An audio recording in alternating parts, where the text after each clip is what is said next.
Cerdos en la sala, capítulo 22. Enfrentando problemas y preguntas. Hay algunas cosas sobre los demonios y la liberación en las que no es muy sabio ser dogmático. También hay algunas preguntas para las cuales no se pueden encontrar respuestas completas. Hay diferencias honestas de opinión entre personas que son autoridades reconocidas en este campo. En lugar de ignorar por entero estos problemas y preguntas, mencionaré varios que son muy notorios a mi propio pensamiento y haré algunos comentarios. ¿Somos menos efectivos que Jesús?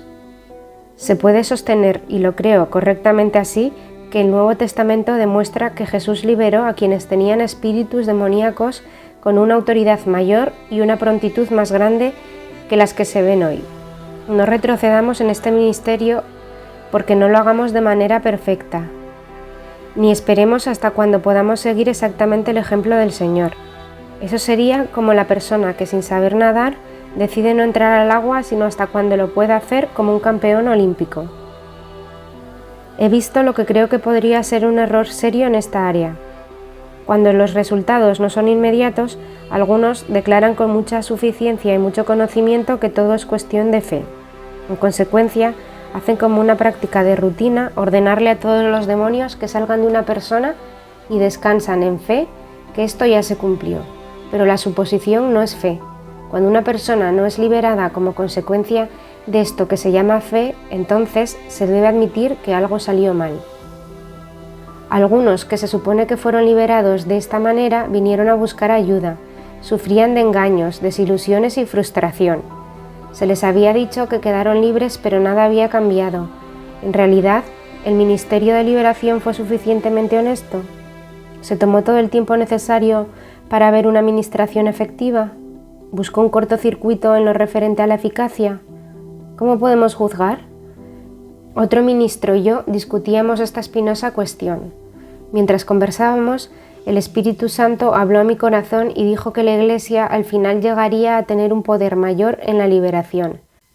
El Espíritu dijo que Él me podría proporcionar un avance de lo que iba a ser eso. La esposa del otro ministro estaba en la habitación con nosotros y había solicitado una liberación.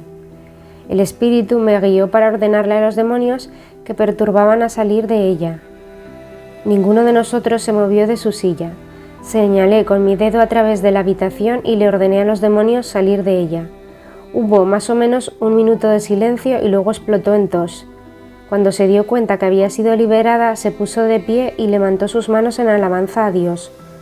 Luego, inmediatamente cayó al piso bajo el poder de la unción que estaba sobre ella. No estoy muy satisfecho con la unción que he visto o experimentado en el ministerio de otros pastores. Creo que Dios puede darnos días mejores. Sin embargo, definitivamente he tenido algún crecimiento en autoridad. Donde antes había batallas espirituales que necesitaban horas, ahora solamente bastan minutos. Los demonios, en una forma definida, reconocen el aumento de la autoridad y responden con más rapidez y con demostraciones más escasas y menos prolongadas.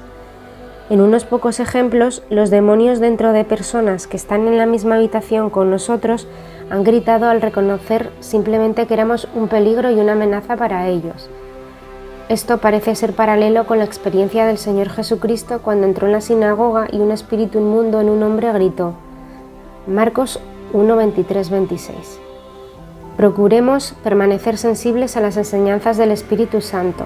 Indudablemente el problema reside en el hombre y no en Dios. ¿Cómo puede un cristiano tener demonios? ¿Cómo puede un espíritu demoníaco habitar en el mismo cuerpo al mismo tiempo que lo hace el Espíritu Santo? Parece lógico presumir que esto no es posible, pero todas las cosas lógicas no siempre son ciertas, y algunas veces la lógica se basa en premisas falsas. En este escrito hemos tomado la posición que los cristianos pueden ser y de hecho son habitados por demonios. La explicación de cómo esto es posible se basa, primeramente, hasta donde he podido determinar, en una comprensión clara de la diferencia entre alma y espíritu. La palabra del Nuevo Testamento para espíritu es pneuma. Al contrario de lo natural, psíquico o anímico, el espíritu es aquella parte del hombre que tiene la capacidad de aprender y percibir las cosas de Dios. Pero el hombre natural no percibe las cosas que son del Espíritu de Dios, porque para él son locura y no las puede entender, porque se han de discernir espiritualmente. 1 Corintios 2:14. La palabra griega para alma es psique. Este término define la vida del yo, las emociones, el intelecto y la voluntad. Pablo muestra que el hombre es un triple o tripartito. Y el mismo Dios de paz os santifique por completo, y todo vuestro ser, espíritu, alma y cuerpo sea guardado irreprensible para la venida de nuestro Señor Jesucristo. 1 de Tesalonicenses 5:23. Pablo enseña también que antes de la salvación el hombre está muerto en sus delitos y pecados. Efesios 2:1. El hombre no es que esté muerto físicamente, pues su corazón aún late, pero está muerto espiritualmente, es decir, no tiene comunicación con Dios y no comprende ni puede percibir los misterios divinos. El nuevo nacimiento, salvación, renueva la condición del espíritu en los hombres. Su espíritu es avivado, es decir, es hecho vivo por la presencia de Dios que entra. Jesús llega al espíritu del hombre y coloca en él su vida. Y este es el testimonio, que Dios nos ha dado vida eterna, y esta vida está en su Hijo. El que tiene al Hijo tiene la vida, el que no tiene al Hijo de Dios no tiene la vida. 1 de Juan 5:11-12. De esto vemos que el Espíritu Santo habita en el espíritu humano en el momento de la salvación. Los espíritus demoníacos quedan confinados al alma y al cuerpo del creyente. Los demonios atacan las emociones, la voluntad, la mente y el cuerpo físico, pero no el espíritu de un cristiano. El objeto de una liberación es sacar los demonios invasores del alma y del cuerpo para que Jesús también pueda reinar sobre estas áreas. Jesús ha hecho una provisión adecuada para el hombre total, pero parte de la responsabilidad ahora descansa en nosotros, como se nos muestra la siguiente escritura. Ocupaos en vuestra salvación con temor y temblor, porque Dios es el que en vosotros produce así el querer como el hacer, por su buena voluntad. Filipenses 2:12-13. Esto nos dice que Dios está trabajando en nosotros, pero la salvación de que se habla no está completa. Necesita ser trabajada, es decir, ocuparse de la salvación con temor y temblor. El término para salvación en este pasaje es soteria. El lexicón de Tyers trae como significado primario de esta palabra liberación de los espíritus que molestan. El cuadro así se hace muy claro. Cristo ha liberado nuestro espíritu del poder de Satanás. Ahora nos dice, ocúpate de tu propia liberación, de la molestia de los enemigos, hasta cuando obtengas la liberación completa y quedes libre del alma y de cuerpo. ¿Puede uno cristiano ser liberado? La respuesta obvia a esta pregunta es sí. Los demonios deben obedecer a quienes ejercen la autoridad en el nombre de Jesús. Nunca he ministrado la liberación en favor de un incrédulo, pero no dudo que los demonios responderían y obedecerían. Sin embargo, tengo dudas acerca de qué tan sabia sea la liberación, por dos razones. Primera, ¿qué esperanza habría de mantener esos demonios fuera? ¿No volverían pronto? Uno debe personalmente resistir al diablo, y el inconverso no tiene terreno para hacerlo, a menos que se someta al Señor. El pecado abre la puerta para que los demonios entren, y un pecador no creyente que no se ha arrepentido de sus pecados es una presa abierta para el demonio. Segunda, de acuerdo con la Escritura, se le puede hacer más daño que beneficio. Según Mateo 12, 43-45, cuando un espíritu inmundo es expulsado, busca volver. Si nada de Dios reemplaza el sitio vacío, entonces el espíritu inmundo puede regresar y traer consigo otros espíritus aún más perversos que él, de manera que el último estado de ese hombre es peor que el primero. No veo razones para ministrar la liberación a un incrédulo, a un inconverso, a no ser que sea una orden directa del Señor. Solamente Dios sabe el futuro y si ese hombre aceptará a Jesús como su Salvador. Además, ¿qué motivación podría tener un inconverso para querer la liberación? Hasta cuando permanezca en su incredulidad, su motivo no sería para la gloria del Señor. Su motivo sería completamente egoísta. La liberación no es un juego, es una cosa supremamente seria. Es para quienes saben lo que significa tratar con Dios. La pregunta entonces no es ¿puede uno cristiano ser liberado?, sino ¿debería ser liberado? Normalmente su espíritu debería ser liberado primero y esto se hace por el nuevo nacimiento. ¿Qué le sucede a los demonios que son expulsados? La Biblia no abunda mucho sobre este tema. Nuestra referencia principal se encuentra en Mateo 12:43, donde se lee: Cuando el espíritu inmundo sale del hombre, anda por lugares secos, buscando reposo y no lo halla. Nuestro problema está en saber cuán literalmente se debe interpretar este versículo. Como los demonios son seres espirituales que tanto se afectarían por un desierto literal o por una región desierta, quizás se pretende que las palabras sean figuradas. Así se pinta a los demonios como si caminaran o pasearan en un lugar aparte y distinto de su habitación humana. Los demonios están intranquilos y descontentos fuera del cuerpo humano porque solo cuando habitan y controlan la vida humana pueden perpetrar sus propósitos perversos. Hay un pasaje muy interesante en el libro de Job que es muy descriptivo sobre quienes andan en lugares secos. Como el libro de Job trata de un hombre que estuvo bajo el ataque de Satanás, la descripción es mucho más llena de significado. En el curso de varias liberaciones he usado esta porción contra los demonios. Les recuerdo que deben salir e ir a lugares secos. Los demonios definitivamente son atormentados al escuchar la lectura de este pasaje. Parecen comprender mejor que nosotros lo que allí se describe. El lector debería examinar todo el capítulo 30 de Job, del cual vamos a citar unos pocos versículos. Por causa de la pobreza y del hambre andaban solos, huían a la soledad, al lugar tenebroso, asolado y desierto. Recogían malvas entre los arbustos y raíces de enebro para calentarse. Eran arrojados de entre las gentes y todos les daban grita como tras el ladrón. Habitaban en las barrancas de los arroyos, en las cavernas de la tierra y en las rocas.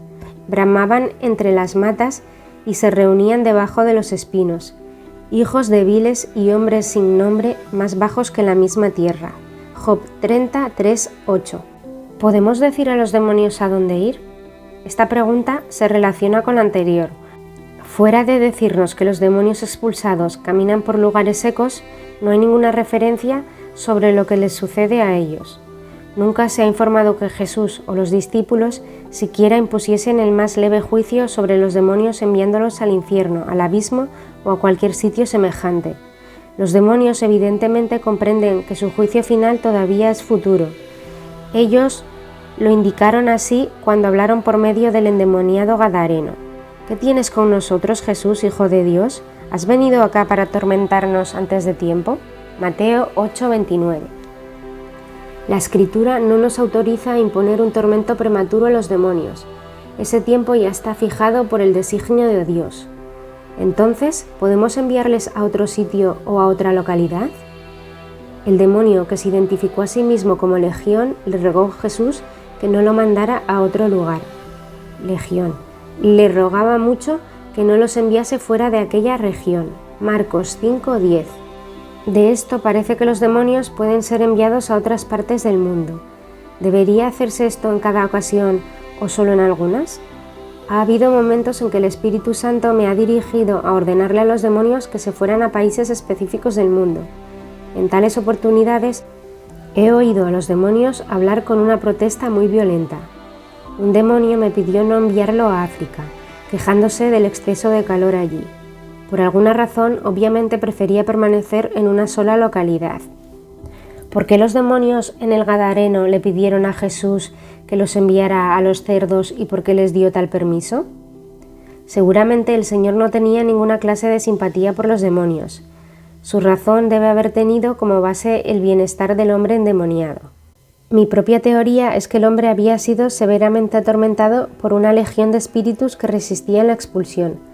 Jesús nunca advirtió a los demonios no molestar a una persona a medida que salían.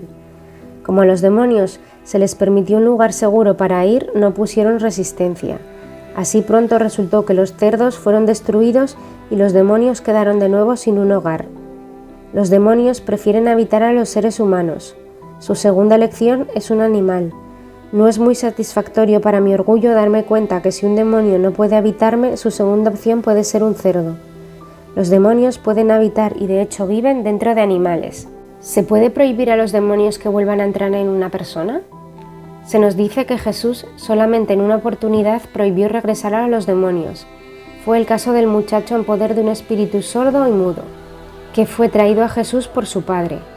Y cuando Jesús vio que la multitud se agolpaba, reprendió al espíritu inmundo diciéndole: Espíritu mudo y sordo, yo te mando, sal de él y no entres más en él. Marcos 9, 25. Este parece ser un procedimiento excepcional. Como hemos visto en Mateo 12, 43-45, el demonio intentará regresar y tendrá éxito al hacerlo a menos que la persona liberada haga lo que es necesario para mantenerlo fuera. En el caso de los niños, los padres son los guardianes espirituales. El padre, en el ejemplo en cuestión, mostró una debilidad en su fe cuando dijo: «Creo, ayuda a mi incredulidad». Jesús estaba alentando la fe del hombre cuando fueron interrumpidos por la multitud que se juntaba. Puede haber sido entonces un acto soberano de Jesús en favor de un niño que no tenía una adecuada protección espiritual por parte de su padre. Este ejemplo no parece ser prueba suficiente como para sobre él construir todo un patrón de conducta. Si en todos los casos tuviésemos la autoridad para prohibir el regreso a los demonios, se simplificaría la liberación, pero también se eliminaría el esfuerzo para permanecer libres y que tiene la gran utilidad de fortalecer al creyente. Con seguridad el Señor nos dará dirección en cualquier situación donde Él tenga como propósito limitar la actividad de un demonio y negarle su regreso posterior a una persona. Dios es capaz de limitar el poder de Satanás contra una persona. El diablo tuvo que pedirle permiso a Dios antes de poder volverse de nuevo contra Job. Satanás, he aquí, él está en tu mano, mas guarda su vida. Job 2:6. Si Dios muestra por una palabra de conocimiento que a un demonio se le puede prohibir volver a habitar de nuevo en una persona, uno puede entonces decirle al demonio: con la autoridad del Señor Jesucristo te ordeno que no entres más en él. ¿Se pueden limpiar las casas de espíritus malignos?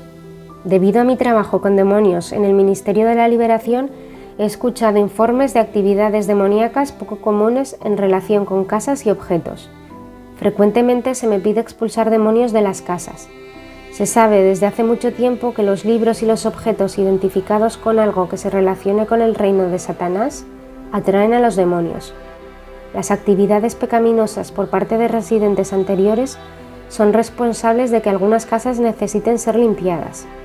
Muchos han mencionado voces o sonidos que se escuchan en sus casas. A tales manifestaciones se les llama a veces poltergeist, una palabra alemana que significa fantasmas ruidosos o golpeadores. Mientras se ministraba a una niña de 9 años, la mamá nos dijo que la pequeña se levantaba cada noche hacia la medianoche. La madre estaba muy preocupada y no veía una razón para esa conducta. La ministración de la niña no mostró nada sospechoso. Entonces pedimos examinar el dormitorio y encontramos 3 cosas que, según habíamos descubierto antes, podía atraer a los espíritus del mal. Había un libro sobre una bruja, seguramente obtenido en la biblioteca de la escuela. Luego un juguete de felpa, una rana muy grande, y encima de la cama un móvil donde danzaban más o menos unos 6 búhos o lechuzas que parpadeaban en la oscuridad. La familia estuvo de acuerdo en quitar esos objetos y destruirlos. Les ordenamos a todos los demonios que se escondían en la habitación salir inmediatamente en el nombre de Jesús, y luego pedimos que la pieza y la niña fueran cubiertas con la sangre de Jesús. Desde entonces la niña ha dormido con entera tranquilidad y mucha paz. ¿Qué acerca de las ranas y de los búhos o lechuzas? Estos animales se clasifican entre las criaturas mencionadas en Deuteronomio 14, 7, 19 como seres inmundos y abominables. Son ejemplos o tipos de espíritus diabólicos. Mi ministerio me ha llevado a muchas casas y me he dado cuenta cómo muchas de estas criaturas inmundas se convierten en objetos de arte que se usan en decoración. Esto es especialmente cierto de los búhos o lechuzas y de las ranas. Es más que una coincidencia que ambas criaturas sean de la oscuridad. Salen solo de noche para cazar su presa. Los demonios son asimismo criaturas de las tinieblas, no pueden obrar en la luz. Vimos también un niño de 12 años que tenía dificultades para conciliar el sueño. Era muy nervioso y todo lo asustaba. La casa estaba atestada de muchos objetos traídos de África. Había una máscara de hechicero y varios fetiches usados por los médicos brujos y en la adoración pagana. Muchas veces el valor sentimental o económico de tales objetos significan más para las personas que el bienestar de la familia. Oigamos lo que Dios dijo a su pueblo Israel sobre tales cosas. Las esculturas de sus dioses quemarás en el fuego. No codiciarás plata ni oro de ellas para tomarlo para ti, para que no tropieces en ello, pues es abominación a Jehová tu Dios. Y no traerás cosa abominable a tu casa, para que no seas anatema. Del todo la aborrecerás y la abominarás, porque es anatema. Deuteronomio 7, 25, 26. ¿Es necesario llamar a los demonios por nombres específicos? Algunas cosas interesantes resultan en el curso de la administración de liberación con respecto a los nombres o designaciones para los demonios. Hay veces en que los demonios saldrán sin ser llamados con un nombre específico. Tal liberación puede continuar por una hora inclusive sin que se nombre ningún espíritu específico. En otras ocasiones sucede justamente lo contrario. Ningún demonio saldrá sino hasta cuando sea llamado por su nombre. En una liberación había llamado y expulsado un demonio de rechazo. Más tarde pude discernir un espíritu de temor al rechazo. Entonces pregunté, ¿por qué estás allí aún? ¿Por qué no saliste cuando llamé al rechazo? Y el demonio respondió, porque no me llamaste por mi nombre. Yo no soy rechazo, soy temor al rechazo. Los demonios usualmente responderán a una descripción de lo que producen. Por ejemplo, tú, demonio, ¿qué haces que esta persona tenga esos malos sueños y pesadillas nocturnas fuera de él en el nombre de Jesús? La mayoría de los demonios aceptarán este acercamiento en lugar de un título específico y tendrán que salir.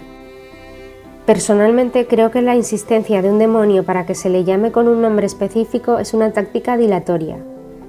He escuchado que tales demonios se resisten a salir y declaran, pero ese no es mi nombre. En tales casos usualmente digo, bueno, tendrás que irte de todas formas, fuera contigo, y deben salir.